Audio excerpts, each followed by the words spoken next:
3.9 Conquerors of the Atlas and Metamorph. GGG made a decision to rework bow skills and bows. They have reworked a certain bow that used to be pretty strong in the meta, but then fell off after it got nerfed. This bow is the Voltaxic Rift. Voltaxic Rift used to give 100% lightning damage converted to chaos damage, making it possible for lightning skills to poison and scale with poison very hard. This got nerfed down to 60%. After being in this questionable state for a longer period of time, GGG made a decision to add new stats to the bow to make it more interesting and more exciting. They added 2 new modifiers to the bow. One of them was shock enemies as though dealing 300% more damage, and the second was your shocks can increase damage taken by up to 100%. They have also rebalanced shock and chill to make it easier to shock bosses, implying that with this bow you can basically double your damage. Of course, that's only if you can create a shock at a maximum value.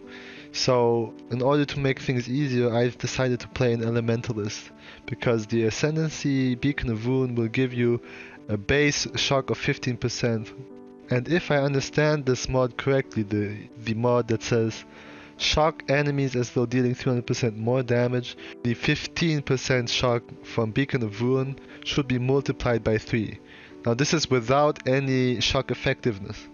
So if you add the shock effectiveness to it and add a pair of Painseeker gloves, which should make your shocks as though they would deal 200% more damage. So if I understood this correctly, the Painseeker gloves plus the Voltaxic Rift should multiply my shock by 5. This means with a 15% base shock from Beacon of Ruin, a 40% increased shock effectiveness, making it a 20% base, you should multiply that number by 5 and then reach the maximum amount of 100% more damage taken. Now, I want to make this clear that I don't 100% understand how this mechanic is calculated, but based on the wording, this is how I speculate this calculation would work. After thinking about what skill I wanted to use together with Voltaxic Rift, I decided to play a Blast Rain build, but not just a regular Blast Rain build.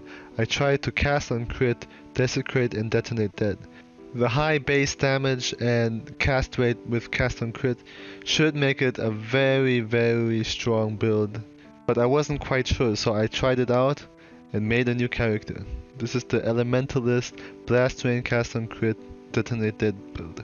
This isn't my first character in Metamorph.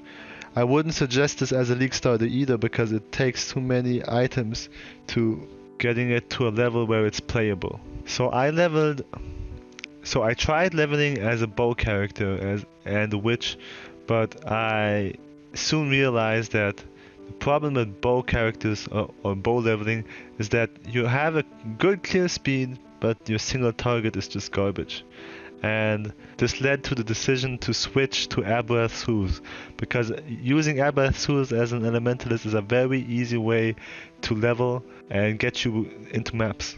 I bought my Abrath's Hooves for like 9C, so they are very cheap as well. For single target, I used the Val Flame Blast. If you combine it with a +1 to Bararasa, you can basically one-shot most bosses and make them change phases very quickly. Here's also some footage me leveling in Blood Aqueducts until level 72.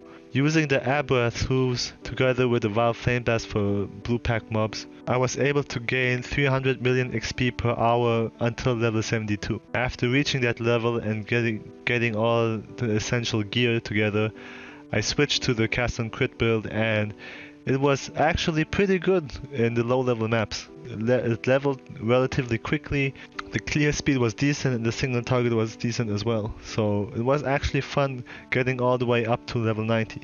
But once I've reached the tier 16 maps, that's when this build started to slowly disappoint. It was able to kill the map bosses in underneath 5 seconds sometimes if you had your curse on and had all your setup correctly. But as you know, Metamorph monsters like to move around a lot, and the blast rain just wasn't able to follow it quickly enough to cast on crit effectively. Using the stone golem and some fire damage leech, I definitely regenerated life a lot, but I feel like it still died a lot because other defensive layers were missing. So I was able to kill the Conquerors, except for Al-Hazim because his chaos damage just was way too high. I think if I invested enough money to get Chaos on my gear and invested more money to gain more damage, this build could actually handle the endgame, but I used a lot of currency to get to this level, and I would have to use a lot more currency to bring it to the next level. So I asked myself, what is the point of this character? I wanted to see how good Voltaxic Rift is.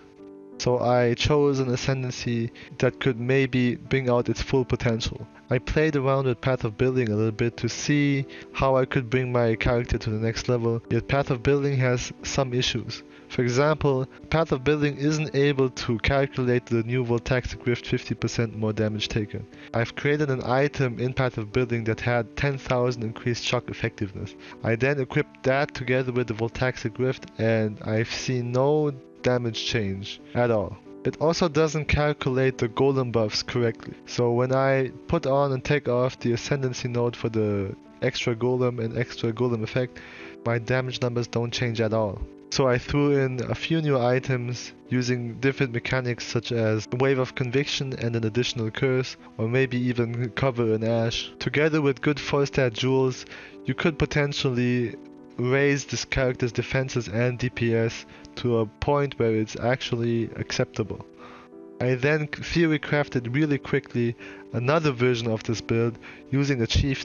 Now that build would not use Voltaxic Rift, but it would be able to scale the damage way higher, and you would have so much more survivability through the regen and the endurance charges that it didn't make any sense for me to level this character any further. So the conclusion of this video is Voltaxic Rift isn't really worth it. Maybe someone else is able to make this work, but they probably will use spells, mines or traps, and that is fine, and maybe I will even try to make a build this way later on this league, but the truth is I'm not impressed by this bow at all. I'll be playing more metamorphs and more builds and see what else I can figure out. I hope this was helpful for you guys, and hopefully see you again.